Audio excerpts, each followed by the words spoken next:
Happy New Year, everyone. I have been working on a message for my home church for this Sunday, the very first Sunday of 2020. And I'm kind of excited about what I have been learning and studying and the message that I have prepared for my home church. And I wanted to share just a little bit of it with you because I think as we enter into a new year, so many of us are excited to make resolutions and kind of have a fresh start in some ways in different areas of our life. And we look ahead at a year as sort of a blank slate ahead of us and go, what am I going to do with this year?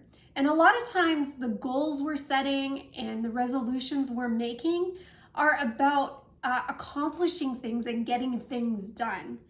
But the last several years, I've been challenged to actually think about the kind of person I want to be and who I am becoming, and begin to build things into my life intentionally that will help me become that person that God actually intended me to be. So each year I ask the Lord, what is a word for this year? We've worked on a lot of the fruit of the Spirit. We've worked on kindness. We've worked on generosity. Self-control was one that I circled back to several years over. That's not a story for today though. But there's something about becoming the person we want to be. There's something about setting goals or intentionally setting things out in our life that will lead us to be a different kind of person. And I want to just reflect on a quick story here. I don't have time to unpack the whole story, but there is a woman in 1 Samuel 25 named Abigail. And she comes across David's path to intercept him as he is about to take revenge on her husband.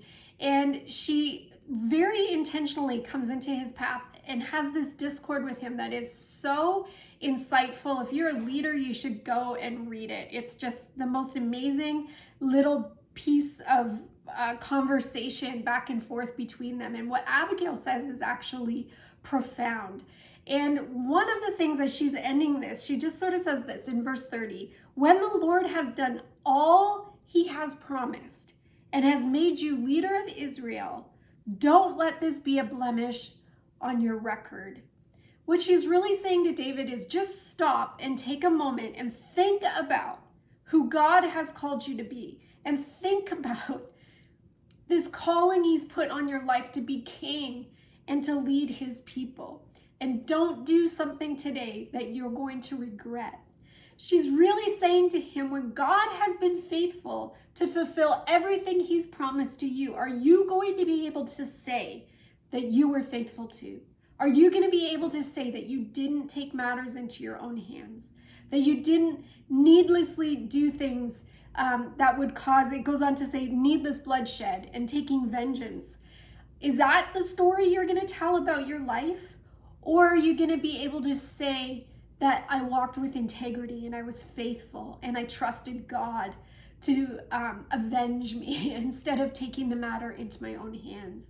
And so my challenge for us today is just sort of when we're entering a new year, but as we get to the end of this year, what's the story that you're going to want to tell about your life in 2020? Who is it that you want to be? What is it you want to be able to say at the end of this year that you accomplished? Or that you changed about your life, a habit you changed, or something you started to do. Maybe this is the year that you'll read the Bible through from cover to cover and not give up when you get to Deuteronomy, not pointing any fingers. I've done that. But actually, this would be the year that you could finally say, did it. I read it cover to cover. I followed a plan. I did it every single day. Maybe God is calling you to great things, but there's something that you need to be faithful with right now in this season of your life. And a great life, a great story doesn't just happen. It's intentional. And there's a lot of little choices that we make along the way. Sometimes we think it's the big decisions, it's the big things in life, these big crossroads or turning points. But I would beg to differ and say that often it's the little decisions that are made well every single day that build the kind of character into your life and build you into the kind of person that you really want to be and the kind of person that God can use. And so I know that God has a call on your life. And so just as Abigail reminded David that there was a call on his life and he needed to be faithful, I want to remind you that there is a call on your life and you need to be faithful. And I know there's something that God is speaking to you about that you need to build into your life this year. And I want to challenge you to actually write down some small ways, some small choices and decisions that you can make this year to become the kind of person that God has called you to be. So at the end of the year, what is the story that you want to tell about 2020? And how can you be intentional today so that you won't regret it at the end of the year, that another year has gone by and you didn't make those changes or do those things that you needed to do? I hope that that's an encouraging thought for you today. Every day is a new day. And even I want to say this because I have made so many resolutions in my life and fallen off the wagon early in the year. Every day is a new day to just get up and try again. Even if you fail, even if you're doing the Bible reading plan and you miss a day, get back at it. It's better than just walking away completely.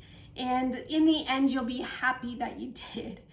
So whatever it is that you have set your mind to do this year, do it with all that you have. Continually make the right choices. Little by little, you'll get there.